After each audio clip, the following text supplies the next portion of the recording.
Hi guys, आप देख रहे हैं फ्लाइंग करियर पॉइंट। दोस्तों, आप सभी का हमारे चैनल पे बहुत बहुत स्वागत है। दोस्तों, आज हम लोग देखेंगे कि सिंधु घाटी सभ्यता के कुछ इम्पॉर्टेंट फैक्ट हैं, तो जो एग्ज़ाम में जो है लगभग जो है बराबर आते रहते हैं यहाँ पर से क्वेश्चन।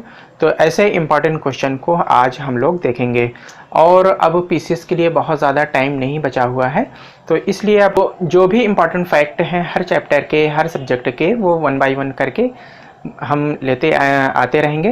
तो आप लोग जो है बने रहिएगा हमारे चैनल के साथ। अगर आप लोगों को पसंद आए तो आप लोग लाइक करिएगा, बराबर में लगे हुए सब्सक्राइब के बटन को, जिन लोगों ने अभी तक सब्सक्राइब नहीं किया है दोस्तों सब्सक्राइब कर लीजिएगा और बराबर में लगे हुए बेल का आइकन को प्रेस कर लीजिएगा। तो चलिए आइए शुरू करते हैं। तो दोस्तों, यहाँ पर कुछ इंपॉर्टेंट फैक्ट है सिंधु घाटी सभ्यता के। यहाँ पर है, सिंधु घाटी सभ्यता एक नगरीय सभ्यता थी। ये क्वेश्चन बहुत आता है कि नगरीय सभ्यता थी सिंधु घाटी सभ्यता या फिर ग्रामीण सभ्यता थी। तो ये एक नगरीय सभ्यता रही है। सिंधु घाटी सभ्यता से प्राप्त केवल 6 स्थलों को ही नगरों की संज्ञा दी गई है। ये कौन कौन से नगर हैं? हड़प्पा, इसके बाद मोहनजोदड़ो, गढ़वारीवाला, धौलावीरा, राखीगढ़ी और कालीबंगा। ये छह स्थल हैं जिनको कि नगरों की संज्ञा दी गई है। और बाकी जो बहुत सारे स्थल प्राप्त हुए हैं उनको सभी को नगरों की संज्ञा नहीं दी गई है। स्वतंत्रता के बाद सबसे अधिक गुजरात से सैंधव स्थल प्राप्त हुए हैं। ये बहुत ही इम्पोर्टेंट क्वेश्चन है कि अक्सर जो है किसी ना किसी एग्ज़ाम में और ख़ास करके यूपी पीसीएस में ज़रूर पूछा जाता है कि सबसे ज़्यादा सैंधव स्थल कहाँ से, भारत के किस राज्य से प्राप्त हुए हैं या कहाँ से प्राप्त हुए हैं। तो ये गुजरात है, भारत का गुजरात राज्य से सैंधव स्थल सर्वाधिक प्राप्त हुए हैं। ये कौन सा है? गुजरात। जूते हुए खेत और नक्काशीदार ईंटों के साक्ष्य कालीबंगा से प्राप्त हुए हैं। यह राजस्थान में है। मोहनजोदड़ो से प्राप्त स्नानागार संभवतः सबसे बड़ी इमारत पाई गई है। यानी कि जो है मोहनजोदड़ो से जो स्नानागार प्राप्त हुआ है, ये इमारत के रूप में सबसे बड़ी इमारत रही है। और इसके बाद अग्निकुंड, लोथल और कालीबंगा दोनों से प्राप्त हुए हैं। यानी अगर अग्निकुंड पूछ लिया जाए, लोथल अगर ऑप्शन में देता है तो वो भी सही है, कालीबंगा देता है तो वो भी सही है, और अगर दोनों एक साथ आता है कि लोथल और कालीबंगा करके, तो ये दोनों वाला ऑप्शन सही हो जाएगा। इसके बाद है मोहनजोदड़ो से प्राप्त एक मुहर से 3 मुख वाले, यानी कि 3 मुंहों वाले एक देवता का चित्र या मूर्ति कह सकते हैं कि मुहर है। मुहर में एक देवता के चित्र अंकन है। तो 3 मुख वाले देवता का चित्र प्राप्त हुआ है, जिसने संभवतः पशुपति देवता माना जाता था। उनके चारों ओर हाथी, गैंडा, चीता, भैंसा बने हुए हैं। तो ये अक्सर पूछ लेता है कि कौन कौन से जानवर जो है उसमें बने हुए थे।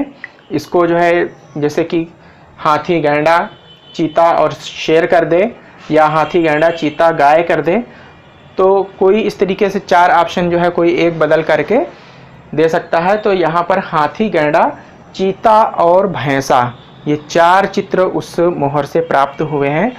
तो ये जो है पशुपति देवता जो उसमें बने हुए हैं उनके पास ये विराजमान है। सिंधु सभ्यता के मुख्य फसल की अगर बात करें तो गेहूं और जौ के साक्ष्य प्राप्त हुए हैं। जो मुख्य फसल रही है वो गेहूं और जौ का इस्तेमाल ज़्यादा होता था। इसके साथ साथ मिठास के लिए सिंधु सभ्यता के लोग शहद का प्रयोग किया करते थे। रंगपुर व लोथल से चावल के साक्ष्य प्राप्त हुए हैं, यानी कि चावल के कुछ दाने प्राप्त हुए हैं, जिससे इस बात का पता चलता है कि सिंधु सभ्यता में धान की खेती भी होती थी।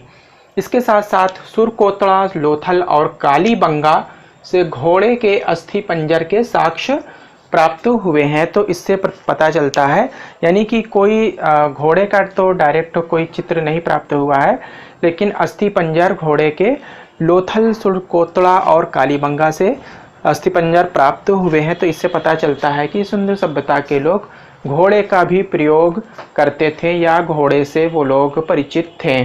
इसके बाद तौल के रूप में 16 के अनुपात में, तौल की इकाई जो थी वो 16 के अनुपात में थी। यानी कि किसी चीज़ को तौला जाता था तो वो 16 फिर 32, फिर 64, इस रूप में इसकी तौल की जाती थी। इसके बाद यातायात की बात करें तो सिंधु सभ्यता के लोग 2 पहिया, 4 पहिया की बैलगाड़ी और भैंसा गाड़ी का प्रयोग किया करते थे। मेसोपोटामिया के अभिलेख से सिंधु सभ्यता के लिए मेलुहा शब्द का प्रयोग मिलता है। तो मेसोपोटामिया यानी जिसे आज इराक कहते हैं, वहाँ के जो अभिलेख प्राप्त हुए हैं, जो मोहरें प्राप्त हुई हैं, उनमें मेलुहा शब्द का प्रयोग मिलता है और कुछ ऐसी मोहरें यहाँ भी प्राप्त हुई हैं। तो इससे पता चलता है कि मेसोपोटामिया के लोग सिंधु सभ्यता के लिए मेलुहा शब्द का प्रयोग किया करते थे। इसके बाद सिंधु सभ्यता का शासन वणिक वर्ग के हाथों में था। वणिक वर्ग कहते हैं व्यापारी, यानी कि जो व्यापारी वर्ग हुआ करता था वो सिंधु सभ्यता में शासन किया करता था।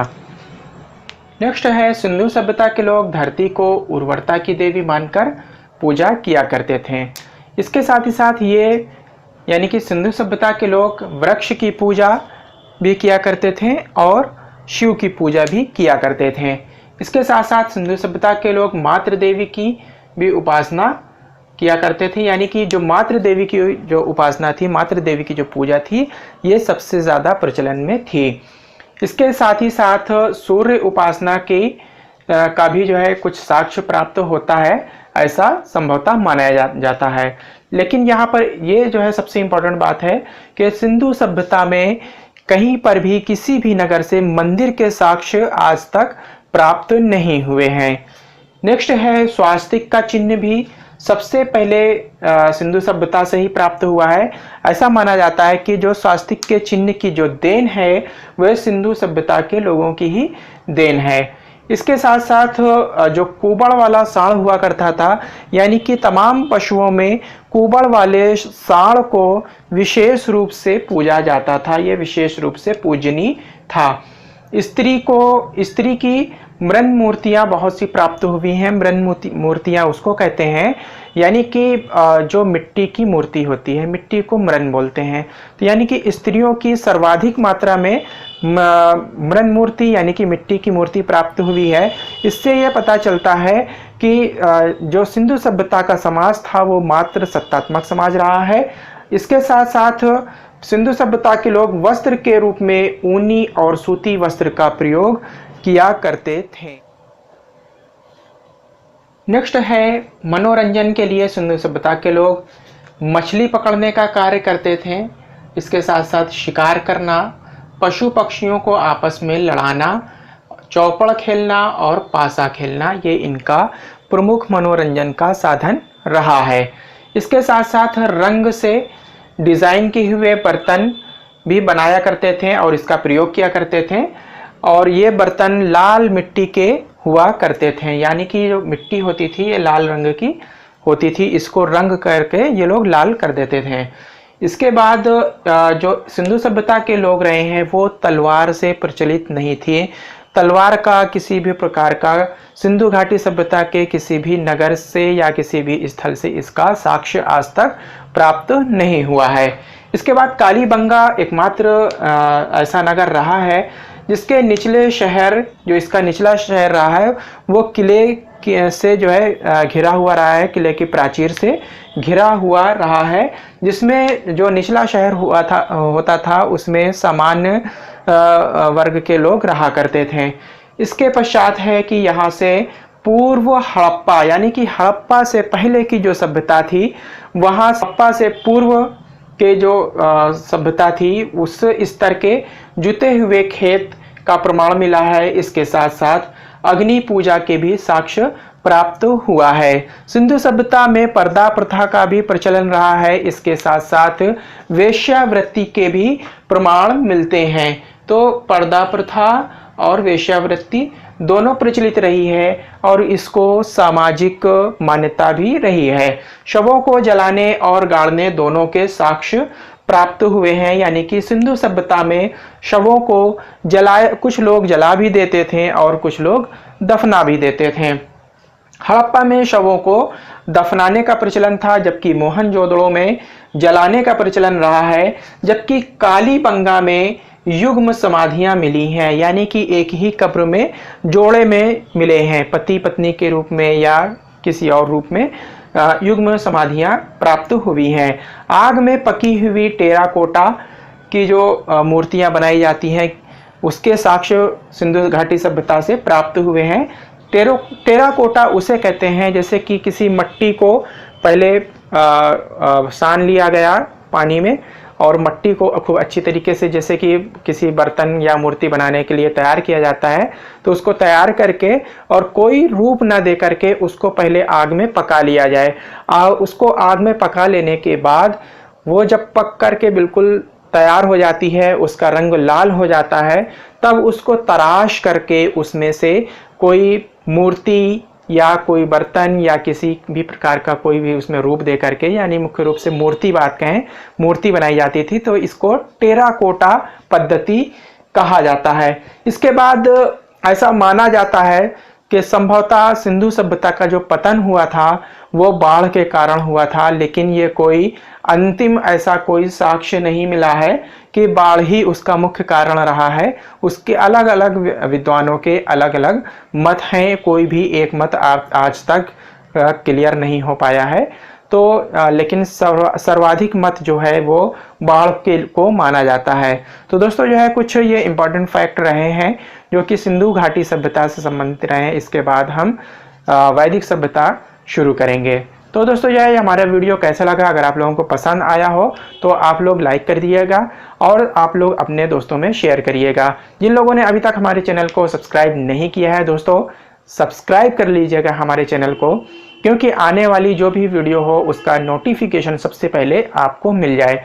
और बराबर में लगे हुए बेल के आइकन को प्रेस कर लीजिएगा। बेल का आइकन प्रेस करेंगे दोस्तों तभी नोटिफिकेशन पहुंचेगा आपके पास। तो पहले सब्सक्राइब करिए, साथ में बराबर में लगे हुए बेल के आइकन को प्रेस कर लीजिएगा। और किसी प्रकार का कोई कंफ्यूजन हो या फिर आपको ये लगता है कि नहीं कोई फैक्ट मैंने गलत बताया है, तो आप लोग कमेंट बॉक्स में लिख करके उसको भेज सकते हैं। Thank you very much. हम अगली वीडियो में जल्दी ही मिलेंगे दोस्तों और वैदिक सभ्यता शुरू करेंगे।